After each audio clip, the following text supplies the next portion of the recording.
Aujourd'hui, en un seul clic sur Internet, vous pouvez vous faire pirater. Et oui, nos hackers sont de plus en plus forts. Découvrez 10 astuces simples pour naviguer en toute sécurité et protéger vos informations. Que vous soyez débutant ou que vous ayez un peu d'expérience, cette vidéo est faite pour vous. D'ailleurs, dites-nous dans les commentaires si vous vous êtes déjà fait arnaquer, quel a été votre sentiment et quelles répercussions a eu cette arnaque sur vous. Car toute expérience est bonne à prendre. Allez, c'est parti, on y va, let's go!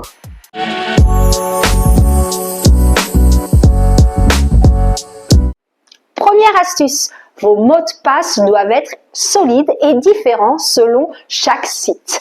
On est d'accord, c'est une démarche fastidieuse, à chaque fois différents caractères, majuscules, minuscules, un symbole et c'est un vrai casse-tête. Pour cela, le site CNIL a créé un générateur de mots de passe et tout de suite, on se retrouve face à mon ordinateur. Je vais vous montrer comment celui-ci fonctionne. Tout d'abord, vous allez cliquer sur l'icône du navigateur web dont vous avez l'habitude de passer pour faire des recherches. Moi, je passe par Microsoft Edge. Ensuite, vous tapez dans la barre de recherche CNIL, générateur mot de passe. Voilà, donc voilà, il apparaît dans le résultat des recherches. Vous cliquez dessus et vous allez voir comment cela fonctionne. Cet outil vous aide à construire un mot de passe fort et simple à retenir. Tout d'abord, il vous demande de choisir une phrase que vous retiendrez facilement. Donc, un nombre, une majuscule, un signe, une douzaine de mots. Donc, on va mettre une phrase qui est en lien, par exemple, sur un site sur lequel vous devez créer un mot de passe. Donc, voici la phrase que j'ai mis. Je découvre le site verifsite.com que je vais vous montrer tout de suite après en 2024 grâce à Céline.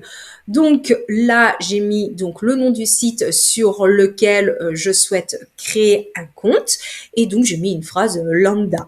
Donc c'est bon, j'ai coché tous les critères, un nombre, une majuscule, un signe de ponctuation et une douzaine de mots. Et là, j'appuie sur générer votre mot de passe. Et voilà le mot de passe. Donc là, vous êtes sûr qu'il est bien, comment dire, sécurisé et on ne risque pas de vous le voler. Deuxième astuce, sauvegardez régulièrement vos données. En effet, en cas de piratage, de perte ou de vol de vos outils numériques, vous perdez tout. Photos, vidéos, fichiers. Donc, voilà ce qu'il vous reste à faire. Ça veut dire transférer toutes vos informations sur une clé USB ou encore sur un disque externe. Si c'est une action qui reste encore un peu floue pour vous, laissez-le moi et dites-le moi dans les commentaires et je me ferai un plaisir de vous montrer tout cela en vidéo. Troisième astuce, faites régulièrement les mises à jour sur vos outils numériques. En effet, il ne faut pas les repousser ou les négliger parce que vous êtes occupé à faire une action quelconque, car celle-ci permet de renforcer la sécurité de vos appareils. Quatrième astuce, l'antivirus. Le fait d'avoir un antivirus sur votre appareil va vous permettre de vous protéger des différentes attaques et des virus. Donc aujourd'hui, vous en avez des gratuits, des payants. Celui-ci que je mettrai en avant et qui est reconnu, c'est Bitdefender. Je ne gagne rien à vous le mettre en avant. Je gagne pas d'argent, il n'y a pas de pub. Non, c'est celui-ci qui est mis en avant dans les tops. À titre personnel, moi, je n'ai pas d'antivirus sur mon ordinateur, car sur le système d'exploitation Windows 11, il y a déjà un antivirus intégré qui s'appelle Windows Defender et qui fait très bien son travail.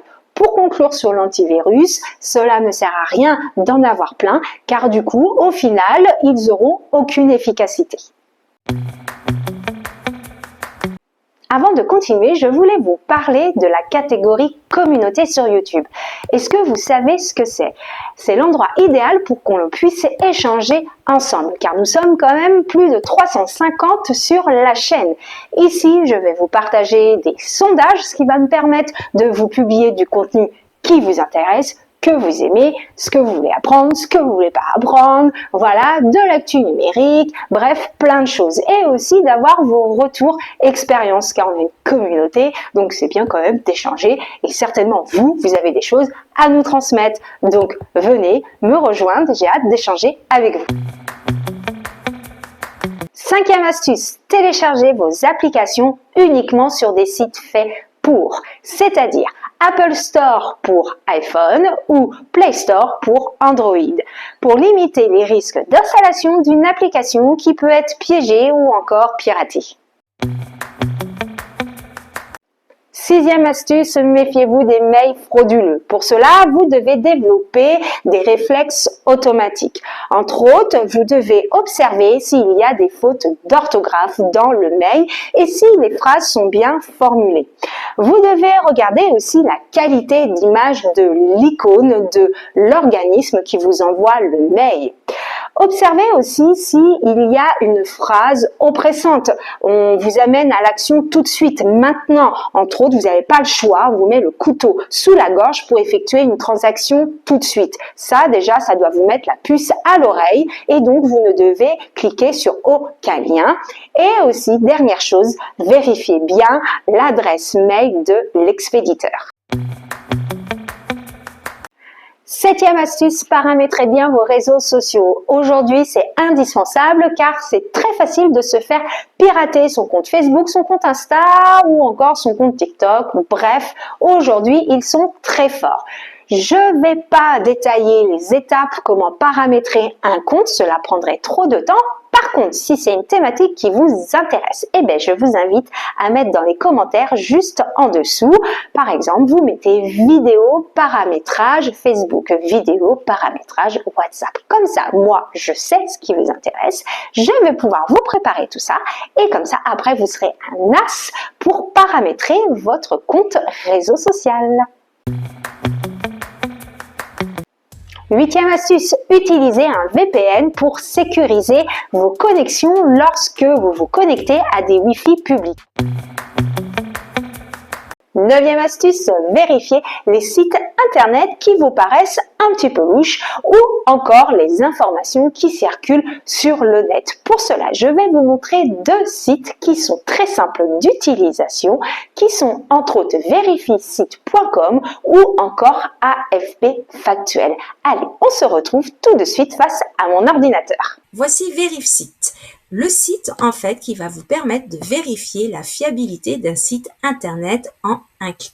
Pour cela, il vous faut taper le nom du site juste ici, ensuite cliquer sur vérifier et ainsi le site VerifSite va vérifier la fiabilité du site sur lequel vous êtes. Ensuite, quand vous descendez, vous pourrez retrouver de l'actualité récente sur les faits qui se passent en ce moment sur Internet. Par exemple, là, vous pouvez voir qu'il y a des deepfakes vocaux. C'est la grande tendance, en fait, avec l'intelligence artificielle. Aujourd'hui, maintenant, on peut facilement truquer les voix. Donc, je vous invite à lire cet article et vous en avez encore plein d'autres. Deuxième site, donc c'est AFP Factuel. Celui-ci vous sert donc du coup à lire les vraies infos et donc à détecter les fake news. Celui-ci est très simple aussi. Donc là, il y a à la une. Je suis donc dans la partie à la une. Ensuite, vous pouvez cliquer région. Là, je vais sélectionner France. Et donc ici sont publiés les derniers fake news du moment. À l'heure actuelle, donc nous sommes au mois d'octobre 2024. Donc ça, c'est la dernière fake news. Je vais cliquer dessus. Tout de suite, en premier écran s'affiche. Donc là, il vous met faux tout de suite pour vous dire que ça, c'est du fake news. C'est totalement faux. Ensuite, quand vous descendez, il vous met déjà tout de suite que ça, c'est un photomontage. Et ensuite, si vous prenez le temps de tout lire, il vous détaille vraiment donc la vérité sur toute cette actu. Dixième astuce, Activez la double authentification. C'est une méthode de sécurité qui va renforcer votre connexion sur les divers comptes que vous avez créés. Tout d'abord, on va vous demander de rentrer votre mot de passe. Ensuite, vous recevrez un code unique, soit par SMS ou encore sur votre boîte mail. Ensuite, il vous faudra taper votre code unique sur le site sur lequel vous êtes connecté. Pour conclure, si vous souhaitez rester informé sur les diverses cyberattaques, je vous invite à vous rendre sur le site cybermalveillance.gouv.fr. Voilà, cette vidéo est terminée. J'espère qu'elle vous aura été utile. Si c'est le cas, je serais curieuse de savoir si vous allez cliquer plus sur le pouce ou encore plus sur la clochette pour être au courant de la prochaine vidéo que je vais publier. Sur ce, je vous dis à très vite. Ciao!